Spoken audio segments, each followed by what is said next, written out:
What is up, everyone? Brandon Ferst, aka First Report, representing the First Off the Bench podcast network. Everyone comes off the bench. We are first. Welcome into another edition of the NFL Weekly as we dive into week number 5, looking at it through a bit of a betting lens perspective. As always, with me tonight are my co-hosts, I should say. We'll start with Coach Brandon Lupian. You can find Coach at Portland 76er. Coach Lupian, how you doing tonight, sir? Oh, just looking forward to tonight's show. A long morning, long day, and a little bit of a reprieve joining you guys on some NFL talk. Yep, it's the hump day, if you will. We're on the it's about 4:00 here on the West Coast, starting to get ready for the end of the week. Eyes on the weekend if they weren't already. Definitely eyes on the weekend there. But also with us tonight, as always, is Raider Jim Martinez. You can find Mr. Martinez at Raider Jim 1090. Or Mr. Martinez, how you doing tonight, sir? How am I doing? My team got beat really bad the other night, and the only consolation I got out of it, and it's been almost 3 years since my dad passed away, who was, as I always referred to him, the greatest Charger fan that ever walked the face of the earth. And even now, 3 years past, I know he had something to do with it, and he was looking down, pointing at me and laughing, because that's what he liked to do. Chargers beat the Raiders. I come home. There's a voicemail waiting for me, and it just said, ha, ha, ha, and he'd hang up. So, it was bittersweet all the way around. Made me miss my dad. Yeah, well, and your dad may have had a bit of hand in that storm that rolled through San Diego, or all of Southern California. There are plenty of people who are still asking the question of how you can have a weather delay in a dome, but that is for another podcast, and maybe another meteorologist can shed light into that. But yes, it was an unfortunate for all of us. But for me, I'm kind of used to my team struggling. It was definitely another kick in the teeth this week. But as I always say, I expected them to lose, and I made a little bit of money off of the Chiefs covering. We'll get to all that and all of our teams in a bit. But as always, we will start at the top, a game that will be going off pretty much in about 24 hours from now. It is the Thursday night matchup, and really the first one minus, opening night that has, some real kind of intrigue to it. And, you're probably going to see some pretty good football at the very least, even though it is, Thursday night, not a whole lot of preparation. It is the Los Angeles Rams at the Seattle Seahawks. The Rams currently 2.5-point favorites. The over-under at the moment is 54.5. Raider Jim, why don't you get us started? Rams at Seahawks. Sure. Well, I'll tell you, it was a bad week for picks last week, but some of the ones I hit were pretty good. And one of the ones I was real proud of is when I told somebody, whatever you do, don't take the Rams because they're not going to win. And I'm going to say the same thing this week. They're not going to win. Fascinating trivia fact. Matthew Stafford has never won a game in Seattle. So there you are. That's just one of those random things.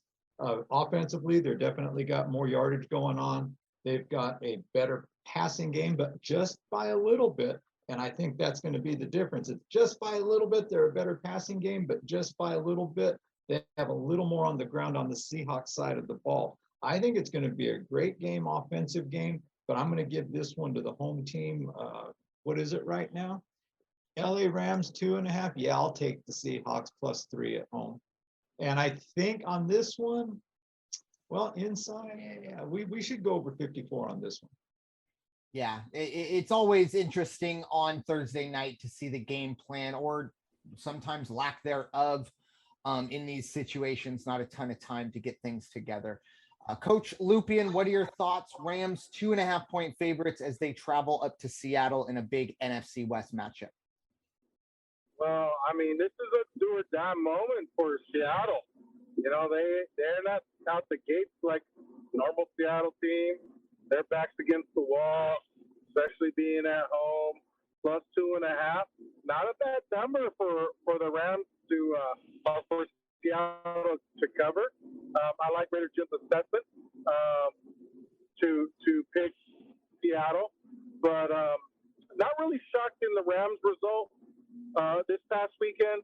I know, as we alluded, or I alluded to in the preseason, this is a division that isn't like the prognosticators predict it's going to be. I mean, geez, there were just moments last year with Arizona that, they're on the verge of something nice, and they're putting together something really nice this year, going 4-0. So I'm glad Red Jim alluded to his pick last week in regards to the Rams and Cardinals game. I'm going to stick with Red Jim's assessment for the Seattle Seahawks and the Rams games this week. Plus 2.5 isn't as convincing as you would think, and I think Seattle they're in that corner where they got to make something happen, and this better be the week. Yeah, the Rams obviously a bit of shell shock. I figured it was going to be a tough game. I didn't expect the Cardinals to put a whooping on them the way they did, especially that defense kind of getting exposed in the way they did. But at the same time, that's a fantastic offense and a very good defense as well there in Arizona in this game. I agree with both of you. I think Seattle, plus 2.5, plus 3, if you want to pay for that extra point or a half a point there. In Seattle, obviously one of the biggest home field advantages in all of football, probably the biggest outdoor advantage in football.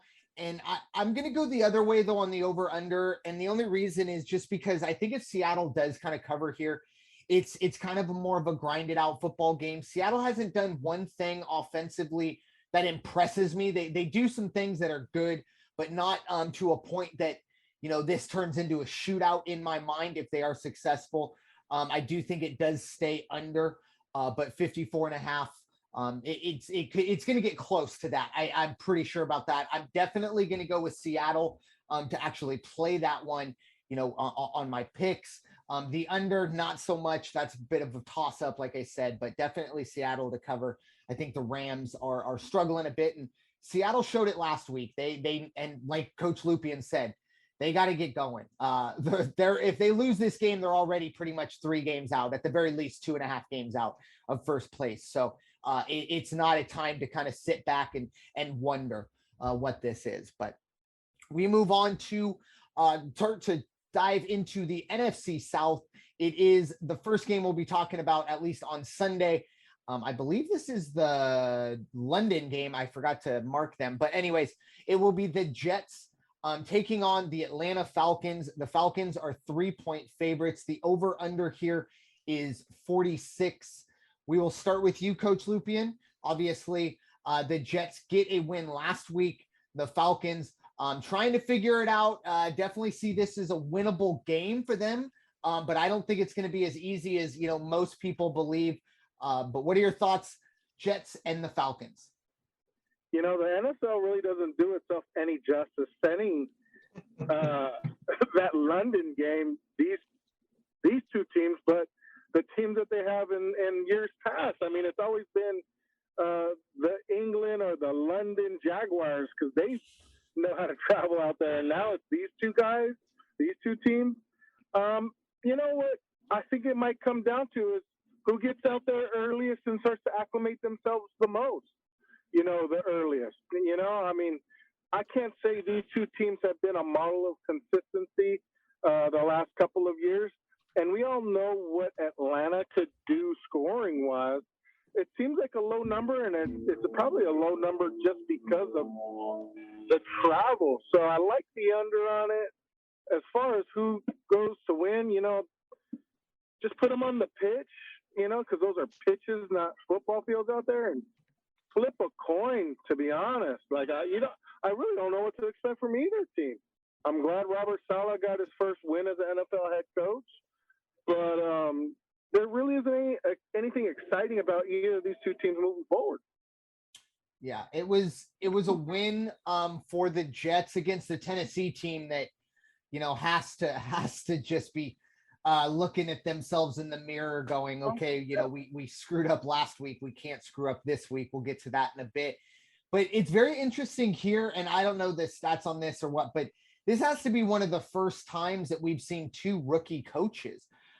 going to London, because, you know, you've had situations where at the very least, you know, there's maybe a bit of a playbook on how to do it. Like Coach alluded to, you get there Tuesday, Wednesday, and, you know, it's one thing to go back east. It's another thing to essentially take 8 hours out of the day and flip night into day, or vice versa. It is a 6:30, at least on the West Coast. So I think, you know, for it's a little bit easier. There will be 1 or 2 games later on that are later in London. They go off at like 8 or 9 o'clock local time, but so that they're 10 o'clock our time. But this is a 6:30 game. If you'd like to wake up, enjoy. I can guarantee y'all I will not be waking up for this one. But Raider Jim, what are your thoughts? Atlanta and the Jets in London. I'll tell you the bet I want to place. The bet I would place, it would be worth $20 that the Jets would win 2 games in a row. Ain't going to happen. And so with that said, you know, last week's game was beyond a fluke. I don't know what the deal was with Tennessee last week. Going into this one, though, I know that Atlanta's got a much better offense. They've got a much better offense on the ground, the receiving core. It's, you know, Matt Ryan is Matt Ryan, and he still knows how to spread it around, and he's got some pretty good yards going on. The only thing against him right now is he does have, I believe, 8 interceptions over the course of the first 4 games. However, that was not against the Jets. You know, I mean, the Jets is a whole different defense and a different story. So I think they will prevail. I like Atlanta -3. That's fine. But there's 46. That's just a lot of points, because I think it's going to be back to their old ways for the New York Jets, and they'll struggle to make it to 10. Yeah, we might have seen the peak Jets last week. They might not be better this week, this year. And you know, it sounds like a big backhanded compliment, and it really is. But at the end of the day, like both of you kind of alluded to, what can you expect out of the? I mean, we've seen the Jets look like the worst team in the whole of the NFL, and then last week, look, Wilson made some throws that you can build on. Now, we're in week 4, or we were in week 4. It took us that long to kind of see that. And I do honestly believe, you know, Mike Vrabel, I don't know if he did it willingly or whatever, but I think they overlooked the Jets. And, you know, in the NFL, you can't do that in any situation, but you do have to take your hat off to the Jets coaching staff. This situation, though, I agree. I don't see how the Jets win this game. I don't see how they're within 3 points here. I think it's a steal to only get the Falcons -3. Like you said, look, Matt Ryan, 8 interceptions, but I mean, I can only speak to one game that I know for sure.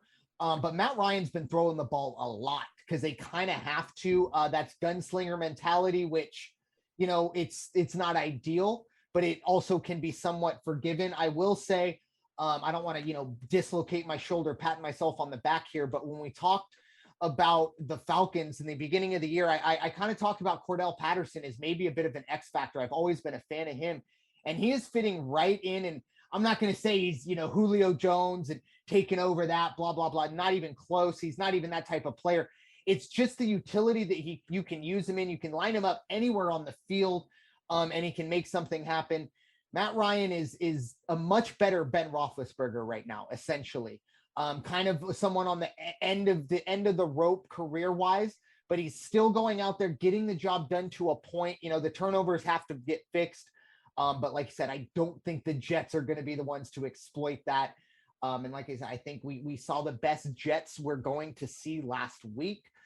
Give me Atlanta -3, and I agree. I like the under here. It's going to struggle. I think both teams are going to struggle to score points early while, you know, getting acclimated to everything, and eventually you're going to see some mistakes from the rookie Wilson that are going to lead to just turnovers and tough situations. But moving on to all Florida matchup, it is the struggling Miami Dolphins heading to Tampa Bay to take on the Buccaneers.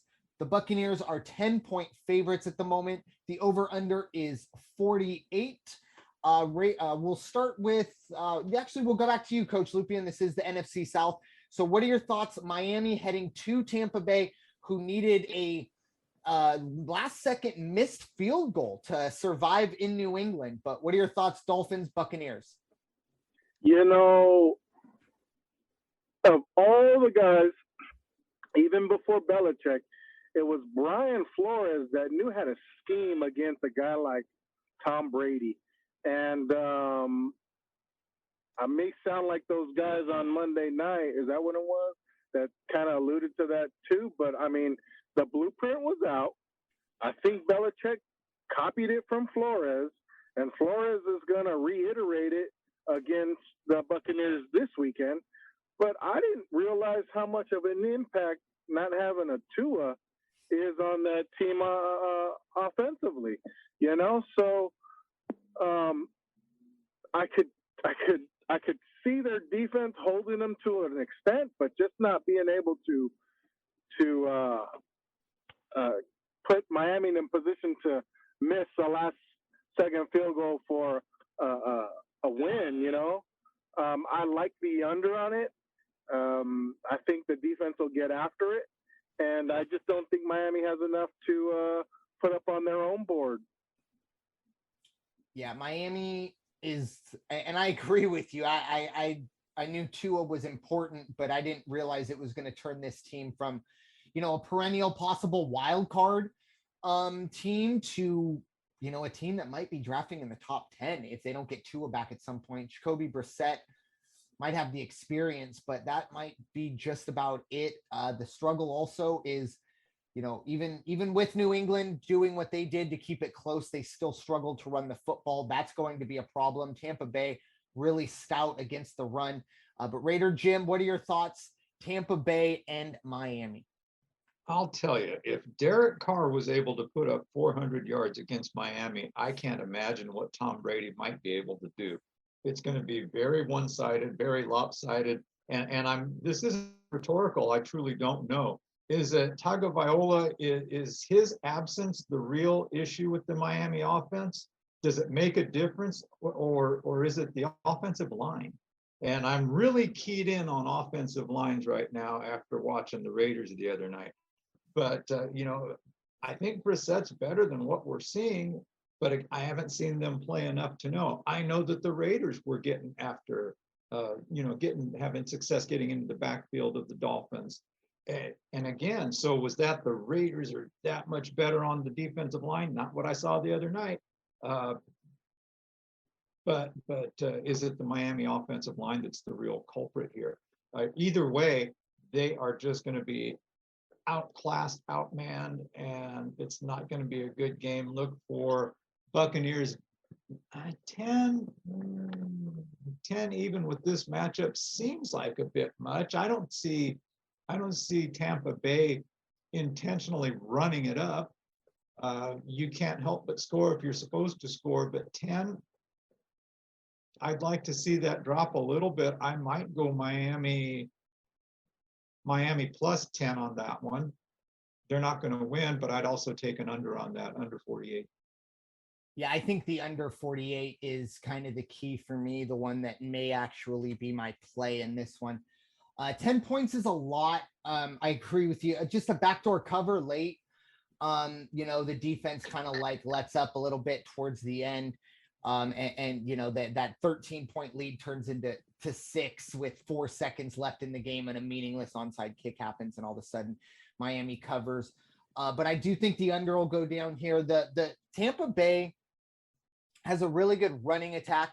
And I think they would prefer at this moment, as much as we love the narrative of Tom Brady, being the top passer and leading the league in passing and all this stuff. I don't think the Buccaneers want that to be the case. I think for the long-term success of this team, it's to run first and then have a hell of a backup plan in Tom Brady. And I don't mean, bring out the wishbone, but a situation where they'd like to be able to rely on the running game first and foremost and have a hell of a backup plan if Tom Brady comes out and needs to get the job done. But we'll see how that goes. They're gonna win this game, no doubt about it. 10 points. I could easily see them covering. I could easily, like I said, see a last second, meaningless touchdown screw us over there. But I'm very confident in the under here.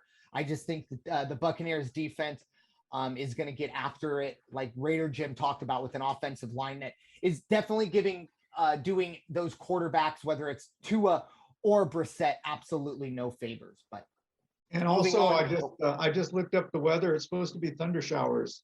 On Sunday. So to me, that definitely impacts what could happen on the scoreboard. Definitely. And, look, Tom Brady can play in any weather pretty much. I mean, the rain is one thing.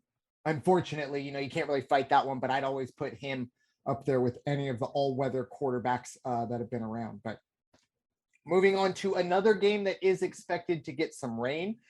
It is Coach Lupian's New Orleans Saints heading to Landover, Maryland to take on the Washington football team. Currently, the Saints are 1.5-point favorites. The over-under here is 44.5. Coach Lupian will give you the honors. Obviously, a tough week last week with the Saints kind of shocking us all, falling to the Giants. But what are your thoughts heading in to Washington to face the football team? After week one, you could really see the injuries set in. Going into week 5, man, that offensive line has really been struggling protecting Jameis. I'm waiting for them to kind of let the guy get loose, and honestly, he just doesn't have enough time. The Giants' defensive line was very stout and put pressure on them all game long. And when they went away from the run, which Sean Payton says he wants to continue to get going. I didn't think losing the backup in Tony Jones was going to be that impactful, but they brought in a number of guys to replace him since we'll be losing him the next couple of weeks. There's some uncertainty there. Eric McCoy not being in for the 3rd straight week. Who knows when he's coming back? Teron Armstead out for a 2nd week. We got to get healthy on the offensive line, and then there's going to be a lot more security for Jameis moving around and throwing the ball out of the pocket. So, this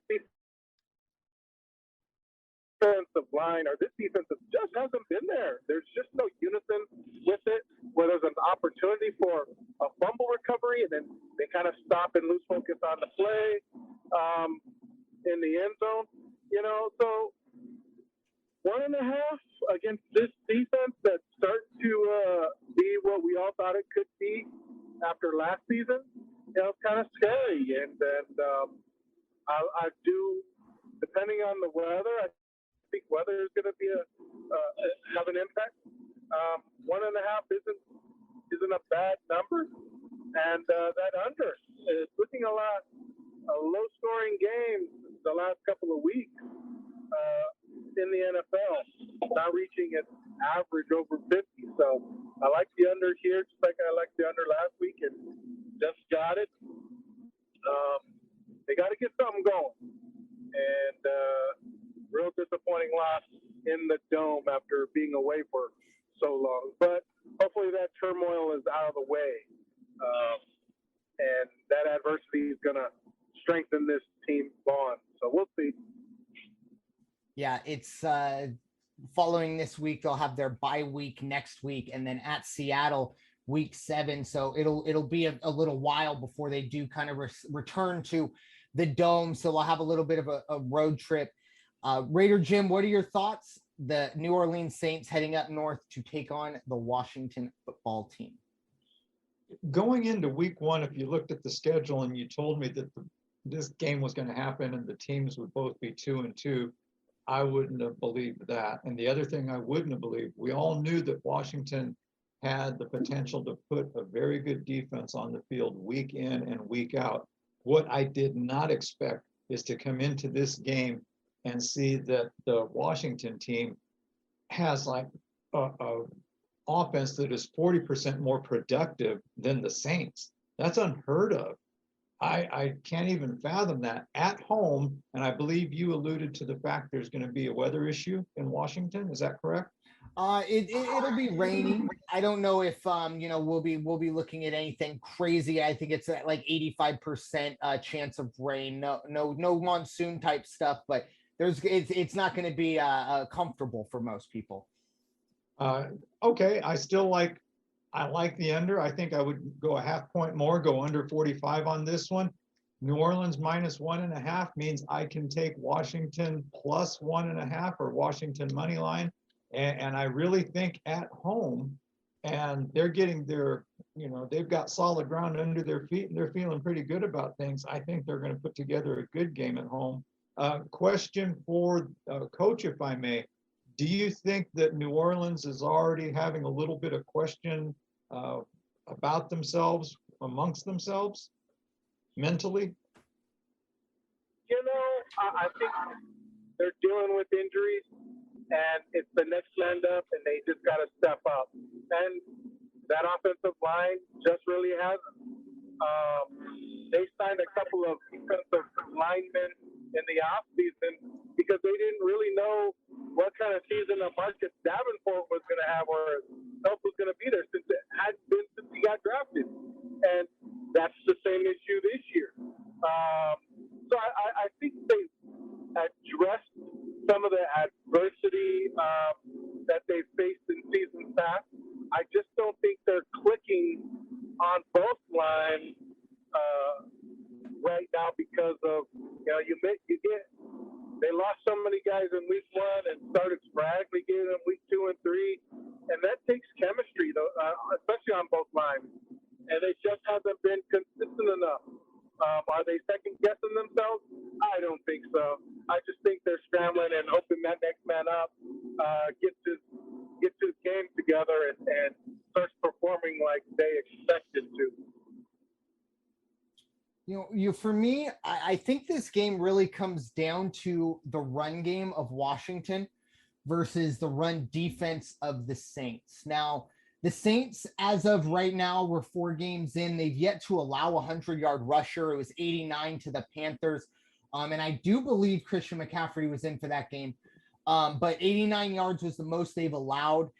In their 2 wins, and this is, I'm not breaking any news. I'm not, the crazy stat guy over here. But in their 2 wins, they've forced 6 total turnovers. In their 2 losses, they've only 2 turnovers. So it's going to come down to that. I think that really speaks to the offense. Not a bad offense, but I think an offense that kind of needs some help. And the run defense, look, if you can go all season or at least majority of the season keeping the run yard or the rush yards allowed in double digits rather than the triple digits, I think overall they'll be fine. But they have to get a little more consistency, I think, from the offense. Will it happen this week?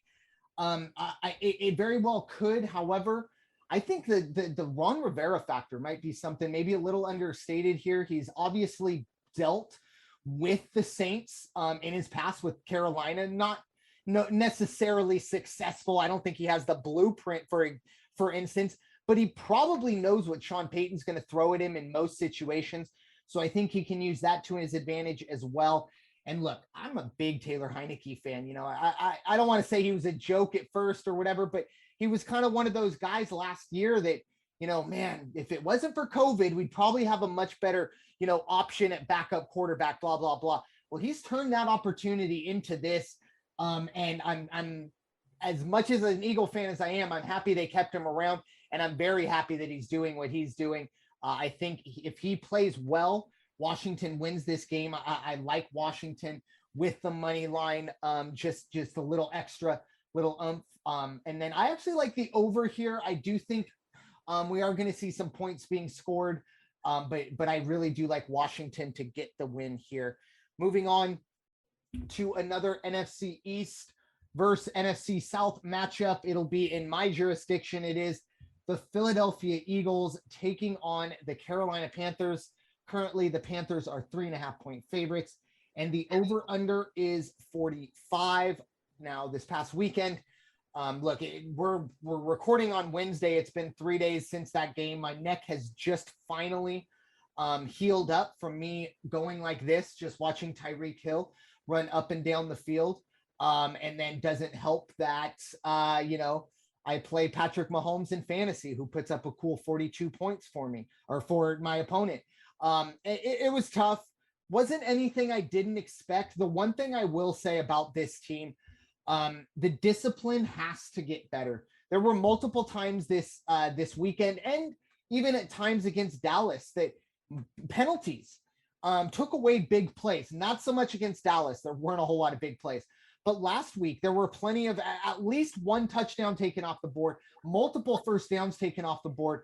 because of penalties. And obviously that's a part of the game. I understand that. But for a young team with a young head coach, a young quarterback, that has to start improving. Carolina, this is a winnable game for the Eagles. They don't have many. I don't think they will win it. But plus 3.5, I think this can be a field goal game. I'm not going to bet on it because, you know, that I have enough stress watching the Eagles these days. I don't need to throw some money at that as well, especially if I think they can actually cover the spread. And I think they have a chance to do that. In terms of the over-under being 45, I like the under here. Look, until the Eagles offense can show me some sort of consistency or something downfield and show me they have some home run power, I'm not going to be a big fan here of it over anytime the Eagles are involved. The defense has been okay. I joke about the Tyreek Hill thing, but there are going to be plenty of teams that are going to be victimized by that Chiefs offense all season. I'm not terribly concerned, but the defense has given up 40 plus points twice now since Brandon Graham has left this team because of injury. So concern indeed, but we'll go with you, Raider Jim. What are your thoughts, Philadelphia heading to Carolina? You know, head to head on paper, this is a really close game on the offensive side of the ball. Very close, but that's on paper. And where it's really going to matter is on the defensive side of the ball, because the Panther defense is just amazing. I think they're fourth overall, I believe. And they're also doing very, very well at how many rushing yards and passing yards they get up. They're in the top in each one of those categories as well. I just think that's going to be too much for the Eagles to overcome. Carolina minus 3.5. Yeah, probably. You know, I can see it being a 4-point win. And under 40. Yeah, I think under 45. I don't know what the weather's going to be out in Carolina, but I don't think that's going to be a factor. But I think it's going to just be under 45. It's not going to be the Chiefs and the Eagles. Yeah, definitely a little more, low scoring here in this one for sure. To extend upon the what you talked about, Carolina's defense, number 3 overall in the whole of the league, only behind Denver and the Buffalo Bills, who, if they keep up what they're doing, are going to break a lot of records. But we'll see how that goes. Coach Lupian, what are your thoughts? This is somewhat your jurisdiction as well. The Philadelphia Eagles heading to Carolina. Carolina 3.5-point favorites.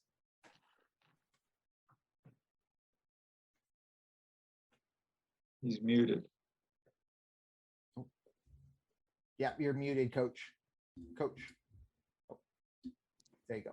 There you go. Like I was saying, I saw an underachieving underdog Philadelphia Eagles team come into New Orleans last year and upset the number 4 ranked defense in the league at that moment. Am I saying it's going to happen this year? No, I'm not. Not saying that at all. Will they keep it interesting and stay under? I believe they can. I don't think this is another week of Christian McCaffrey being healthy.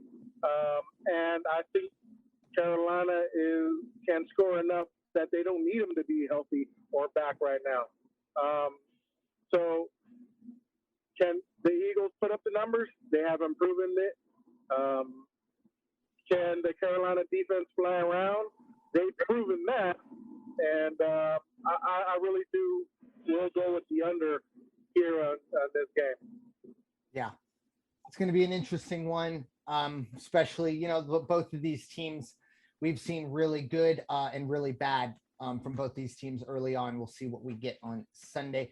Moving in to the AFC West, we have the Denver Broncos no longer undefeated. They will head to Pittsburgh, where the Steelers are 1-point favorites. The over-under in this game is one of 2 39.5-point over-under lines we have this week. Interesting here. The line actually did open at Denver -2. It is now Pittsburgh -1, according to Vegas Insider as of yesterday. Raider Jim, obviously the AFC West is up, so we pass it over to you. Denver at Pittsburgh. Yeah, originally I probably would have looked and said, wow, who gave Pittsburgh the upper hand on this one? I think what drove that from Denver -2 to Pittsburgh -1 is the fact that Bridgewater status is really unknown at this time. They do have Drew Lock, which is not a bad person to have as your backup. And, maybe just a slow start and bring him in kind of Mariota style. Not that he's the runner like Mariota, but look what's happened the times that the Raiders have had to bring in Mariota. He goes out there, he's seasoned, he's got experience, but he just goes out there and bang, he makes things happen. That could very well happen. And against the the Pittsburgh defense, he could probably have a pretty good day if he gets time up front, if his guys take care of him and give him the time to throw. He's got some targets on the rushing side of it. They still have Gordon and Williams are doing, being respectable right now. So I think even with Bridgewater's questionable status, Denver's going to prevail in this one. The Steelers, they just aren't there this year. They just don't have it. So go ahead and I would take Denver on the money line, 39.5, 1/2 a point more, and just go under 40. Yeah, this is going to be an interesting one. Obviously, the Broncos' second best defense in all the league at the moment. And Pittsburgh, Ben Roethlisberger, it's been a rough start. 4 touchdowns, 4 interceptions. He's been sacked 10 times in the first 4 games. And Denver has plenty of options to do that to Roethlisberger as well. I do like the over here only because I think both of these offenses now, obviously if Bridgewater's in, that gives a lot more credence to the over side of things. But 39.5, I could even see a turnover, something like that to get someone into field goal position. Something like that might even get the number over late. So I do like the over. Pittsburgh has too many in my mind. Mike Tomlin's been under fire for quite some time. I still think he's a really good coach. I just think maybe his style isn't quite fitting in with, maybe the younger players these days. I will say that I expect the offense to at least start moving forward. Like I said, there's too many good players on this team. I know Connor's gone, but I really like the pickup of Najee Harris, the rookie out of Alabama. I like the over here myself, but Coach Lupian, what are your thoughts? Denver heading to Pittsburgh. Yeah, I think it all depends on the quarterback situation. Ben isn't Ben. Who knows what's going on with Denver? So, that's a low over-under. Both teams know how to put points on the board. This is professional football. I think Vic Fangio has a fire under his ass because they gave up 100 yards to a Baltimore team, and that should be upsetting to a man. And this is football. You get beat one week, you can let out all your frustrations the following week. I like the over 39.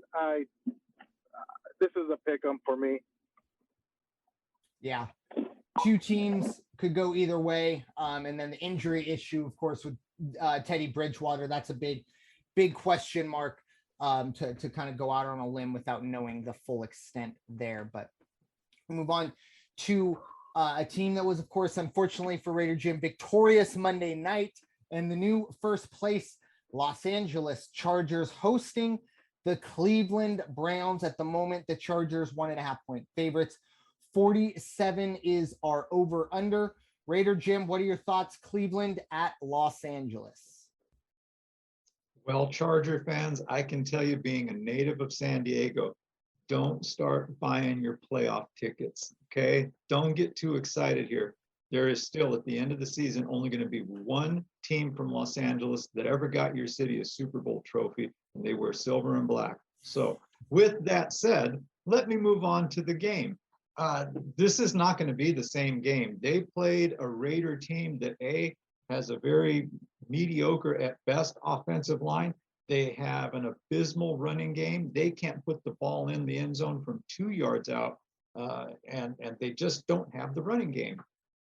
On this week's opponent, Cleveland, 7 rushing touchdowns already. They've got Chubb, they've got Hunt. Mayfield can run if he has to. He's not Derek Carr, and he's not going to have the passing yards of Derek Carr. But because they're able to spread it out the way they are, this Charger defense is going to be looking at something completely different. And what the Cleveland Browns do have is a much better offensive line. And I think they're going to end up winning the battle up front. All day long, I will take Cleveland on this one.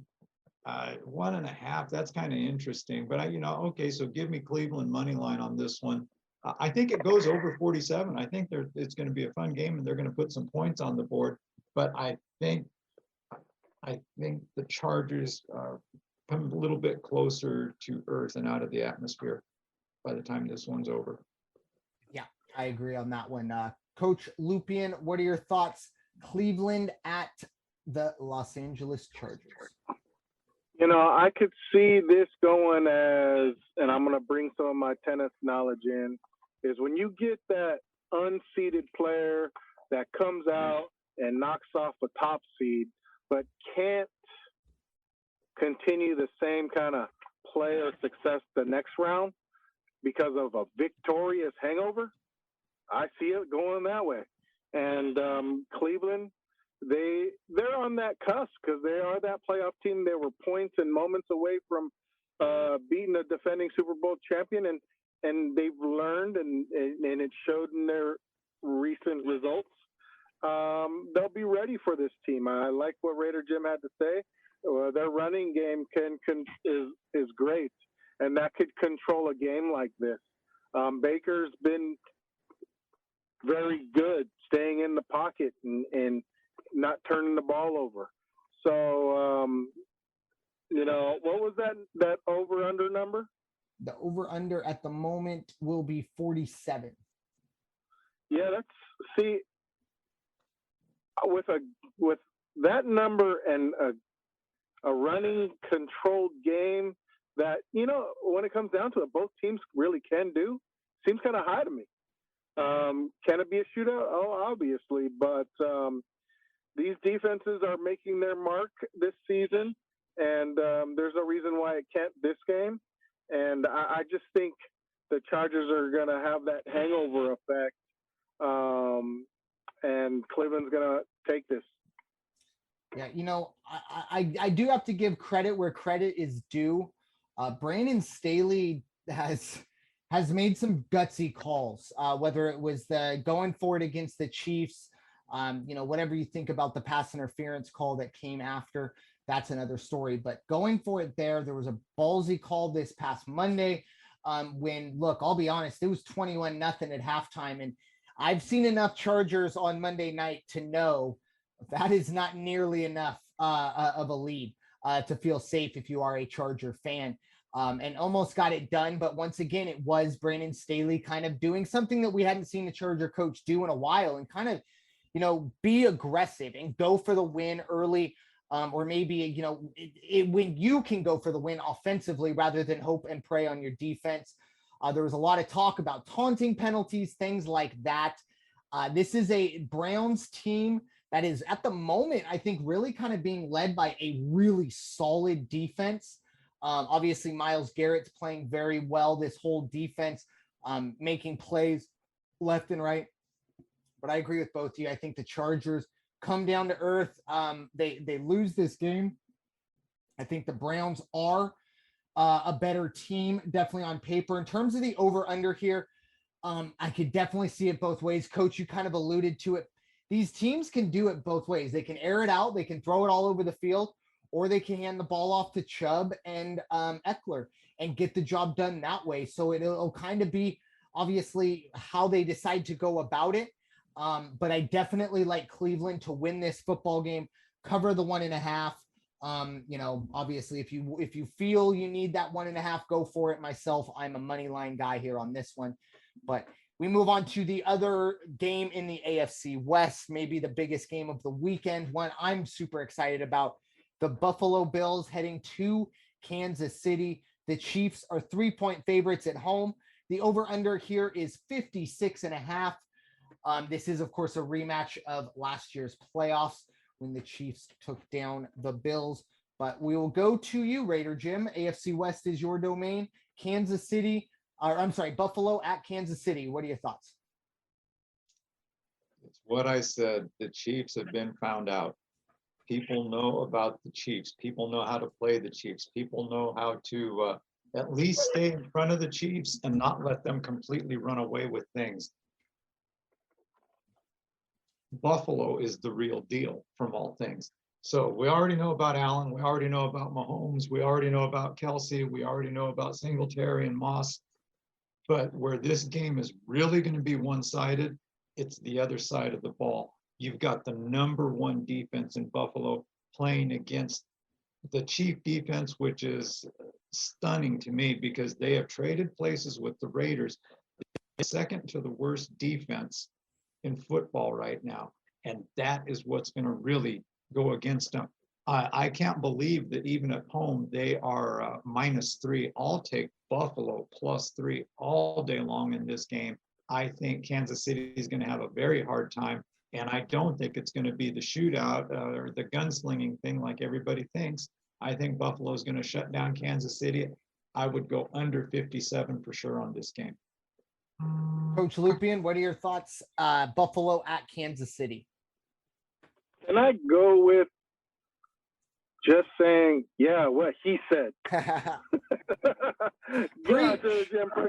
Yeah, Jim just breaks it down for everybody and all to get paid on. So, I can't disagree with him anymore. And you know my feeling about Josh Allen for the last number of years. And I always talk about maturity in this team. And the way they're playing right now looks like they've grown from that,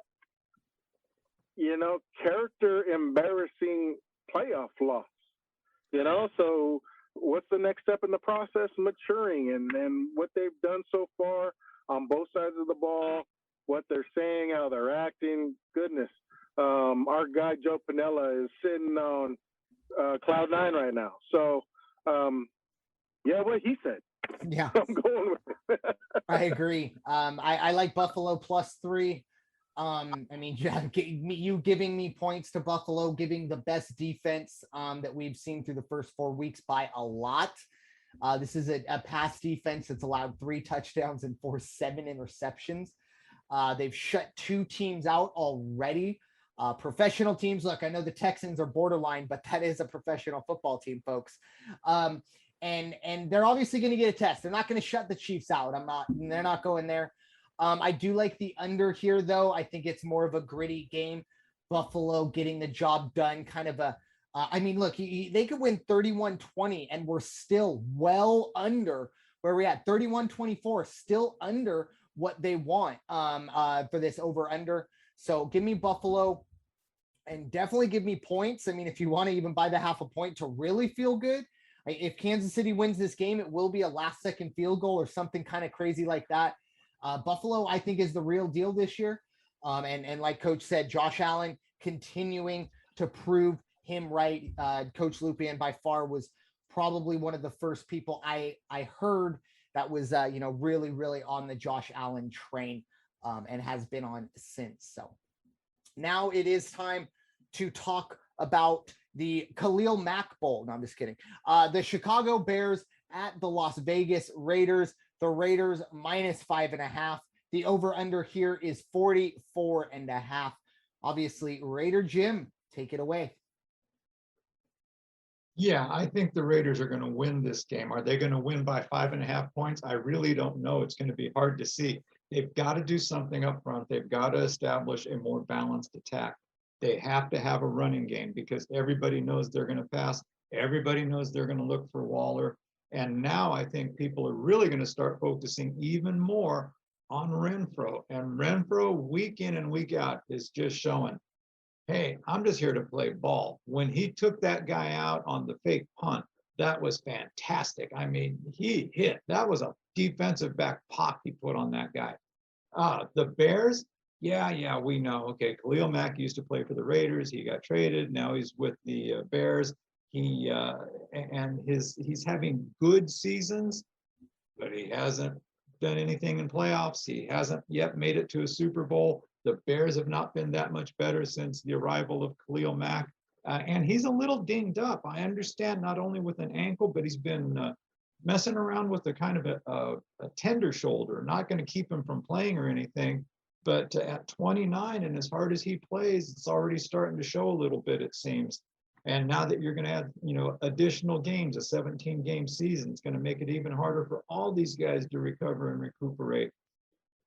Stat-wise, the Raiders have this one in the bag, you would think.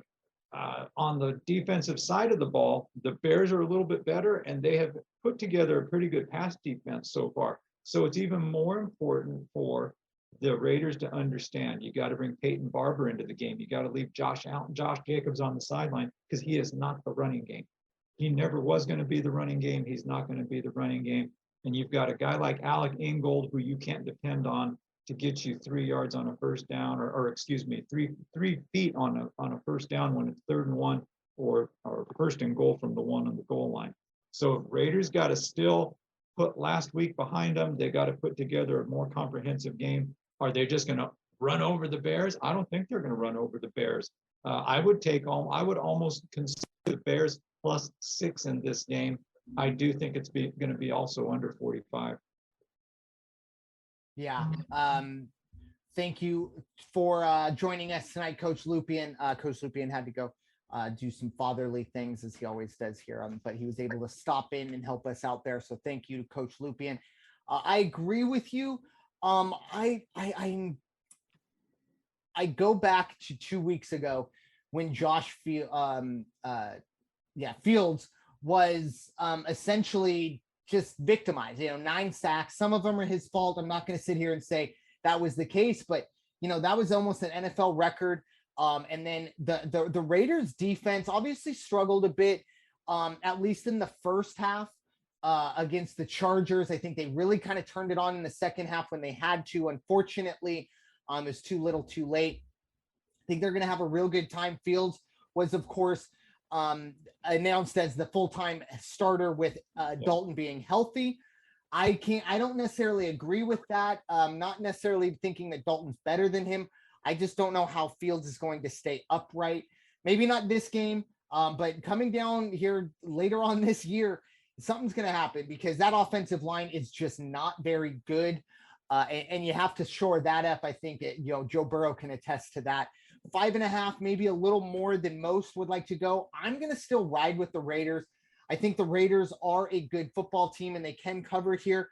But I love what you said about the offense, though. They have to get some sort of running game going. And if it is Peyton Barber, then it's got to be Peyton Barber, because, you've been saying, like you said, for pretty much the last year, that Jacobs is not the answer. He's not going to be the answer. And you don't think he will ever be the answer. And if that's the case, you got to figure out who will be, because, the one thing is, the reason why you don't see too many running backs taken high in the draft, most people's thinking are, they're a dime a dozen. Well, go find you one, because what they got going on isn't working. And as good as Carr's been, I think we saw some chinks in the armor. He has to throw the ball a little more than he wants to. He's going to be prone to mistakes like all quarterbacks, but still, Renfro, though, Hunter Renfro is the new, 7-Eleven, always open, right? The guy, he runs fantastic routes, great chemistry with himself and Carr. And I tell you what, if they can get some help out, I think it's Ruggs, one of their young wide receivers, if he could get rolling as well, that would be very, very key to go along with Waller and Renfro. But the running game has to get rolling. I think they'll at least start taking steps this week, but I think this week it's going to be about that Raiders defense getting after Fields and making life really difficult for him in a true road game, because last week was a road game, but I think we all saw how that went down with the Raider fans down in LA. But moving on. One more thing on that Please. Raider team, if I may, and that is the other thing I think they need to look at. And I put this out on Twitter earlier today to Raider Nation and all the Raider fans. If I'm the Raiders, there's a young man out there who is not playing right now, Rick Wagner. Rick Wagner is one of the best tackles as far as a good journeyman, solid player. Played for the Ravens, played for the Packers. He was right tackle by trade. They need to take Alex Leatherwood, move him to a guard position, because he's originally a guard when he went to Alabama. They moved him to right tackle. And I'm sorry, I don't mean to be, take shots at a rookie or anything like that. Game 1 against the Baltimore Ravens, I can give you some game 1 NFL jitters, and so you jump off. Week 4, I'm sorry, you played D1 ball on a national championship team. You're telling me you don't understand counts? Sorry, there is no excuse for that. We're not talking, oh, he blew a blocking scheme. We're talking he blows the count. Can't happen. Move him inside. Let him bring in a guy like Wagner. And I would put Nick Martin at center, which they should have done when they brought in Nick Martin. Put Leatherwood between two experienced guys who can probably make him feel a little safer and a little more confident. Anyway, that's my editorial on the offensive line. Yeah. Well, and I mean, we saw it. He had a very, that was a terribly timed false start. You saw John Gruden's frustration, and you're right. The further away from the center, the further away from the quarterback you get, the more susceptible you are to those. He's got to figure that out, and moving him to a guard position, I think, is a good way to figure that out. Hopefully, Coach Gruden is listening, as we know he probably is. He definitely got the call from the whole offseason of Raider Jim pretty much saying it's do or die for you. And he jumped out to a 3-0 record because of that, but he's going to have to come back here to the podcast to get some of those. I'm watching that guy. Yeah, exactly. Moving on to a situation that has just frankly gotten out of hand, folks. The Tennessee Titans at the Jacksonville Jaguars. Somehow, some way, the Tennessee Titans are only 4-point favorites. And the over-under here is 48.5. Personally, this is one of the few bets I already have in. Tennessee -4. I think Tennessee covers here. I know it is on the road, but I mean, Jacksonville is not exactly a place that you look at as, a home field advantage. Look, I didn't expect the Urban Meyer experiment to go terribly well, but I did not expect it to go this badly. I mean, it'd be one thing if we're just talking about on the field stuff. Obviously, the new thing is the videos that have come out of him enjoying the nightlife or enjoying his time off of the field. I'm not one of those people that believes, after a loss, you have to go sit in your hotel room and punch the wall, or else you don't care. I don't believe that's the case. However, these videos, that's not a great look. Let's just put it to you that way. And now reports coming out that pretty much the Jacksonville Jaguar players have completely lost faith in Urban Meyer. We're 4 games into this, folks. 4 games. I mean, they were up, what was it, 14-0, 14-3, something like that. They were up at halftime. They were looking really good on Thursday Night Football. We were getting ready. And then, fast forward to literally the last second of the game, and Urban Meyer just walking around, I'll say it, he looked dumbfounded, wondering what the hell did I get myself into? Like I said, it's really sad in some parts, the off the field stuff that could have ramifications on his personal life. And I don't want to make light of that or, joke about that, but the stuff that's going on the field, I will joke about all the time because this is a dumpster fire. And I apologize to all the dumpster fires out there because it's almost, being disingenuous to those. But what are your thoughts, Raider Jim? Tennessee -4 against the Jaguars. Over under is 48.5. Yeah, as inconsistent as Tennessee, as surprising to me, inconsistent. 2-2 Tennessee right now. That's not what I thought I'd see. I thought they would be 3-1 for sure. Best thing that could have happened to Tennessee, Game 5 against these guys. I mean, this is just, what did I tell you? In the beginning, oh, Urban Meyer signed. Oh, Urban Meyer going to Jacksonville. Oh, the Jaguars are going to be so much better. And what did I tell you that's called? Urban legend. Urban legend. That's exactly what that is. It's not going to be better this week, mainly because Tennessee's very good at, again, what the Raiders aren't good at. They can throw, they can run, and they can really run. And Jacksonville has a really bad defense. So with that said, I don't care if they're playing in Jacksonville. I don't care if they're playing in a parking lot. This game, I will take Tennessee -4. I don't know about the over-under on this one. It just seems like a lot of points because I have a feeling Tennessee is going to clamp down on Jacksonville. So I will take under 49 on this one, but I'll definitely take Tennessee to cover. Yeah, I agree. I'm sitting here drinking Dr. Pepper, and believe me, folks, the Jacksonville Jaguars are just what the doctor ordered for the Tennessee Titans. It's going to be tough. And you know what? Earlier, I almost dislocated my shoulder, patting myself on the back, talking about the Cordell Patterson thing. In all fairness, I'll go back on one of the more stupid things I talked about this past offseason. We had a show where we talked about, a teams that were going to surprise or do better than they did last year. I didn't say the Jaguars were going to make the playoffs, but I said the Jaguars were going to be better. Yeah, I was very, very wrong there. It's not looking good in that situation. A lot of work to do in Jacksonville. And I will say this, if Urban Meyer has indeed lost 85% of the locker room, we could be looking at the first ever 0-17 team, folks. First year of 17 games, and we might have an 0-17 team. But moving on to an NFC North matchup, the Minnesota Vikings hosting the Detroit Lions. The Vikings are 7.5-point favorites. The over-under here is 49. Raider Jim, I will give you the honors. Detroit at Minnesota. I don't get it.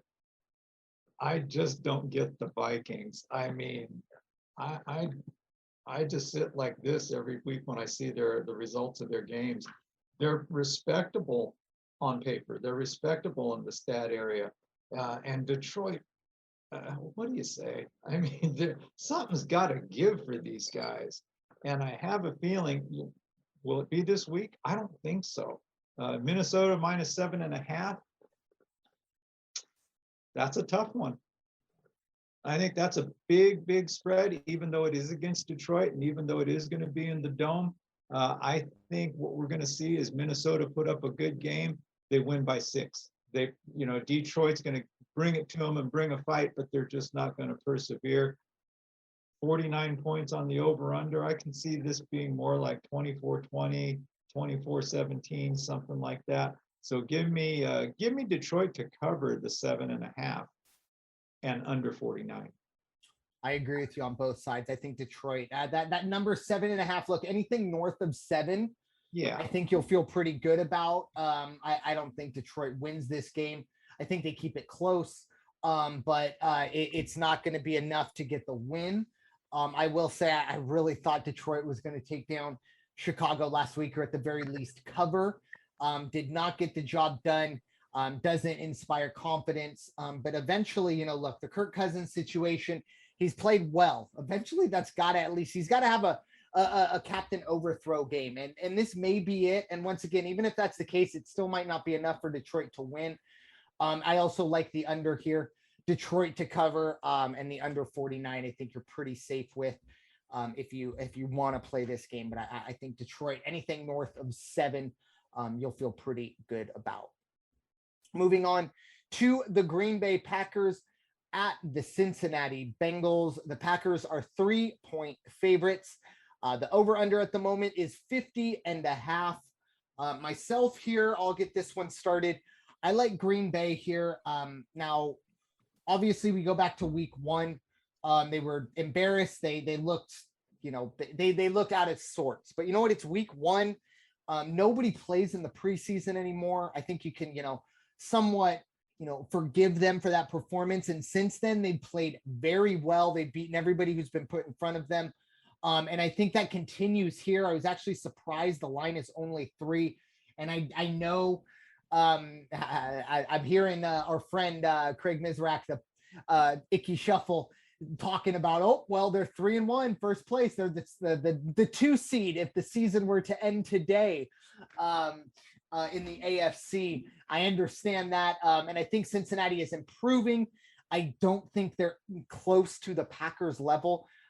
3 points here, I think, is a little too, is not enough for us to play, or at least that. I'm going to take Green Bay to cover it. 50.5. I do like the over here. I think we are going to see some points being scored. But in the end, I think it's probably a touchdown win for the Packers. But Raider Jim, what are your thoughts? Green Bay at Cincinnati.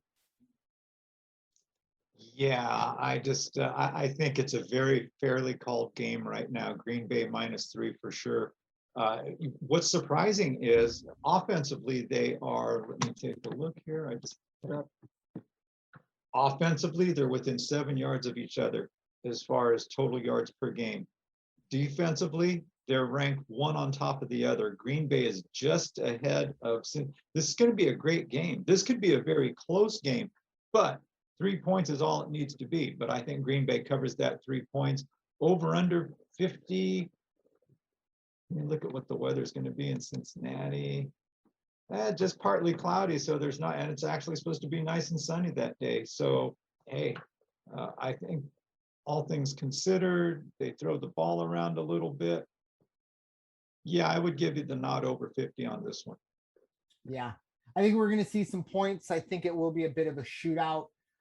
We've seen that kind of be the case in certain Cincinnati games, and see if they can score a little bit more points. I don't think they can, but we'll see on that one. Moving on to the other game, we'll be talking the next game we'll be talking about, I should say, the New England Patriots at the Houston Texans.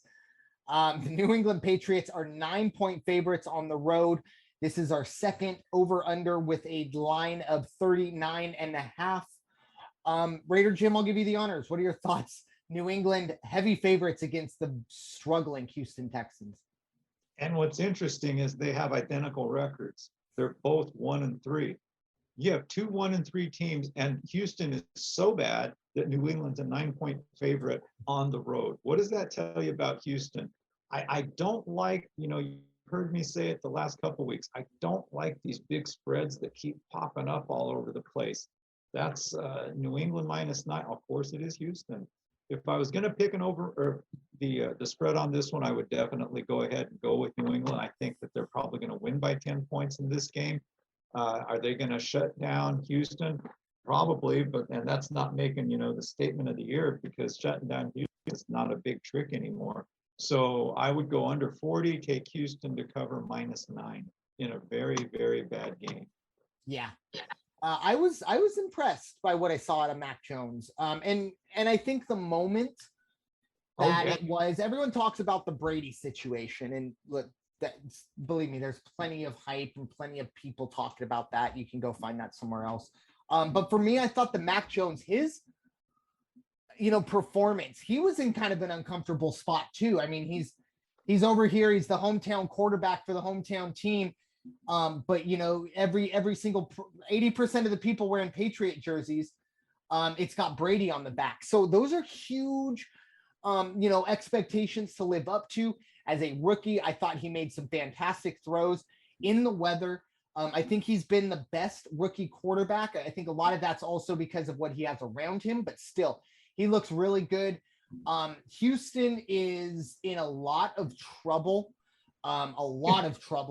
I will say, I don't know if they should get like a gold star or this, but good kudos for them for not putting football first and saying, screw it, we're going to throw Deshaun Watson in and see what happens. Amen. I know it would be an absolute, HR disaster, things like that, but you know what? It's happened before.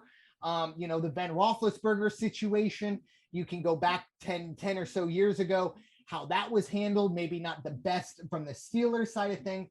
But the Texans are sitting there, they're paying him. He's inactive every week. And it could be their right, I believe, to put him in there or at least try to work something out. They're not doing that. They're eating it. This week, I agree with you. I am not going to sit here and put money on the Patriots to cover 9 points on anybody, or any 1-3 team to cover 9 points against anybody, especially on the road. But I do like the under here. I don't know how Houston scores, to be honest. This is a bad football team, and the Patriots, if they do have one strength, I think they have a fantastic defense. Make all the jokes you want about Steve Belichick, but he's got that defense playing the type of ball that the Belichicks love to play, and they've been successful doing, at least on the defensive side of things. So I like the under there. And I'm kind of with you there. I mean, if I have to pick the spread, I'll take New England -9 only. Or at least for me, I should say, I'll take New England -9 only because of the fact that I just wouldn't feel good about betting on Houston anyway. So moving on to the last NFC East matchup of the weekend. It is the Giants at the Dallas Cowboys. The Cowboys currently 7-point favorites. The over-under here is 52. I'll get this one going. Obviously, the NFC East, my jurisdiction. The Cowboys have been a very, very good team this year. And I think a lot of credit does need to go to Dan Quinn. He turned a defense around that has been really, really bad over the last couple of years and kept them out of the playoffs. Not this year. This is probably going to be the strength of the team. Although Dak is having a hell of a start to the year as well. They did release Jalen Smith after signing him to, I think, a 4 or 5 year big time contract. He was only in year 2 of that. So I think there's $17 million in dead cap space that they, essentially released. That's something that, gets the antennas up, wondering, obviously he's been struggling. I understand that, but it's week 4, and you got to pay the guy anyway. So that's an interesting one. In this situation, I like Dallas to cover the 7. The Giants, similar to what we saw out of the Jets yesterday or this past week, we might have seen the best Giants performance all year. And I don't know if they're going to continue that into a Dallas team, which is that place is going to be rocking. You say whatever you want about the Cowboy fans, but they definitely get rolling when their team is good. I think we're going to see an electric atmosphere, and I think the Cowboys do cover the 7. And in terms of the over-under, I put the under. I just think the Giants are going to struggle to score against a very, very good Dallas defense. But Raider Jim, what are your thoughts on the Giants at Dallas? Yeah, for some reason, I'm overthinking this one because you look at it and it all seems pretty basic. Dallas is at home in the dome. Jerry's going to be in the house. 7 points isn't that much, and it's the New York Giants. And then you look at the defense of this game, and by just a little bit, the Giants are better defensively. How about that? And the Giants, where they are definitely better, is Dallas gives up more passing yardage per game, and the Giants can pass the ball. This could be a little closer than people think. I would take the Giants to cover the 7. I'm with you. It's going to go under 52. I don't think that it's going to be, it's not going to be anything crazy. But I'm not going to be surprised if Giants keep close in this one, 3-4 points, 6 points maybe. But I don't know that Dallas is going to cover on this one. I might buy an extra half point, take Giants 7.5. But I think that defensive stat is going to come back and play in favor of the Giants. Great call there. That's a great point in that situation. It's going to be a very interesting game this past weekend. And I'll tell you what, I'll be cheering for the Giants just because I sit here talking about the Dallas covering things like that. That doesn't mean I want to see them perform well as an Eagle fan. But moving on to an all NFC West matchup, the San Francisco 49ers at the only undefeated team in football as of now, the Arizona Cardinals. The Cardinals are 5.5 point favorites. The over-under is 50. Raider Jim, I'll give you the honors to get us started. San Francisco, 5.5 point underdogs in Arizona. Yeah, I like that. Arizona's just good. They are good on both sides of the ball. I'll take Arizona covering 5.5. Is Garoppolo hurt?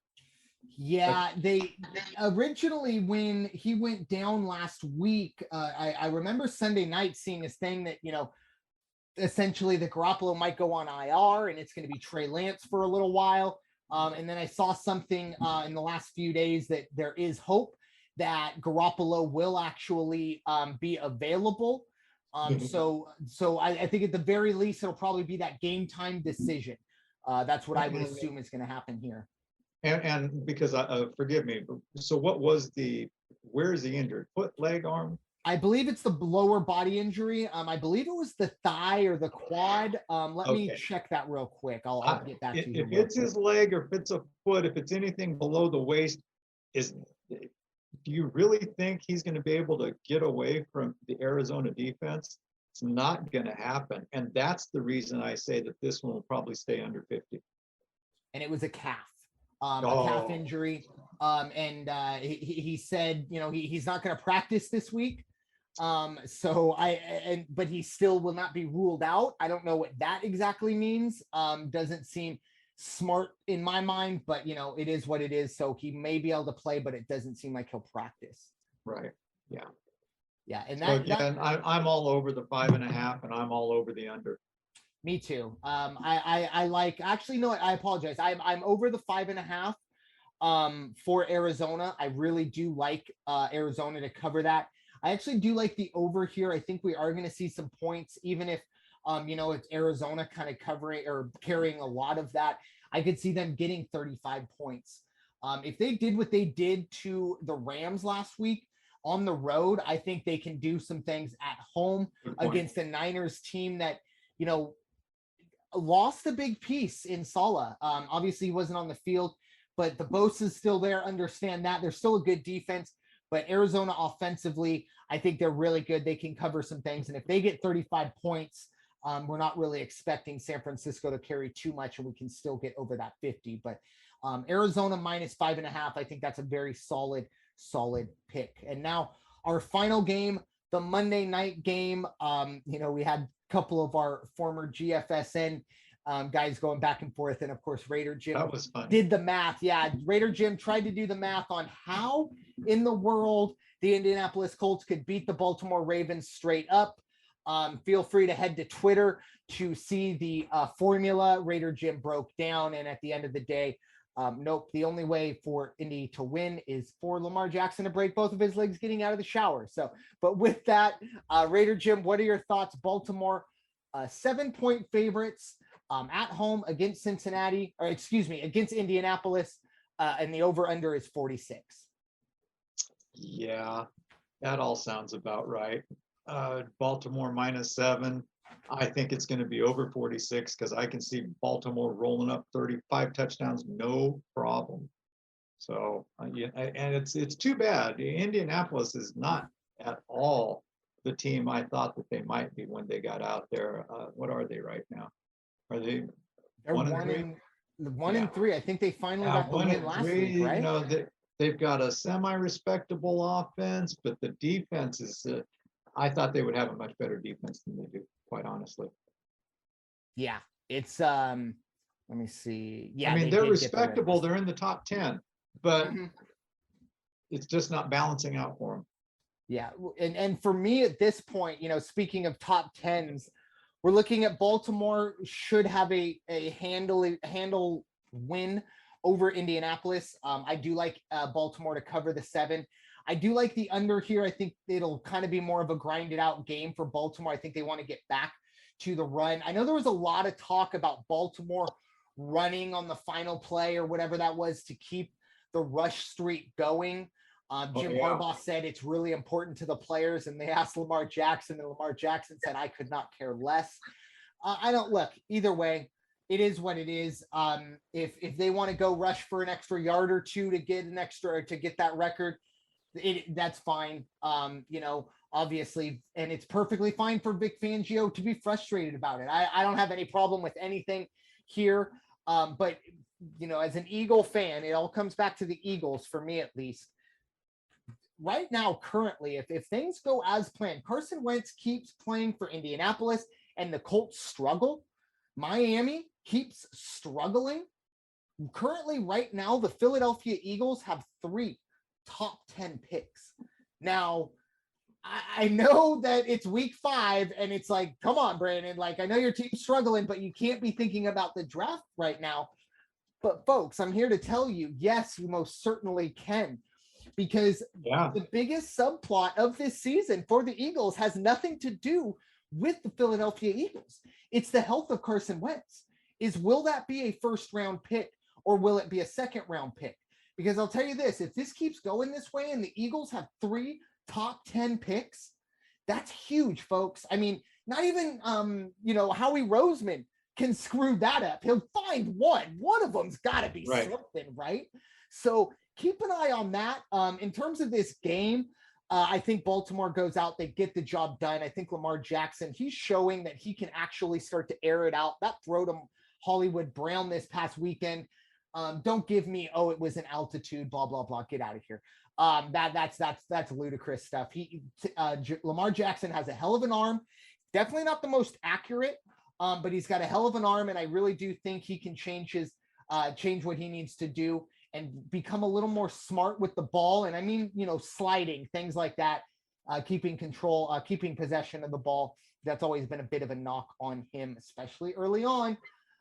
Week 1, that was the big thing, was that big fumble in overtime that cost the Ravens the game in that one. So that is all we got this week. Raider Jim, final thoughts as we dive in or get ready for week number 5. First editorial correction. I realized as I was looking back at some of the other stat pages, these pages aren't lined up properly. Matt Ryan does not have 8 interceptions. Matt Ryan has 8 touchdowns and 2 interceptions. So anybody who's a Falcon fan who is listening and said, this guy doesn't know what he's talking about. No, I do know what I'm talking about. And I'm also the first guy to admit when I'm wrong. So I was wrong on that one. I didn't read it properly. But so there, Ryan is having a much better season and more in line with what we're used to seeing from him. Week 5, who can believe it's already the 5th week of the NFL season? We're in October. By the time we meet next week, the month is going to be half over. Yeah. So, we're going to be, the games are starting to all mean something. Yeah, we're going to be digesting our turkey here anytime now, essentially at this point. But yeah, the football season always is one where it seems you wait all off season to get there. Week 1 rolls around, and then next thing you know, you're waking up on Super Bowl Sunday going, where in the world did the season go? And we're starting to feel that, week number 5 here already. Seems like just yesterday we are starting our division previews and our week 1 preview. Now we have a pretty good idea of what we're going to see from these teams. And even if there is some craziness, I mean, there's always 1 or 2 big upsets or big changes each weekend. But I don't think this weekend I'm going to go out on a limb and say we're not going to see the Jacksonville Jaguars or the Houston Texans get into the win column this year. I'm calling it, at least on this weekend. But I'll tell you what, when the Texans and Jaguars meet up, those 2 games, that is going to be some terrible football. But anyways, with that, thank you all so much for listening to this edition of the NFL Weekly here for week number 5. Presented by the First Off the Bench Podcast Network. Everyone comes off the bench. We are first. It is time for you all to go wash your hands and stop hating everybody. We'll talk to you all very soon. Take care. That's safe.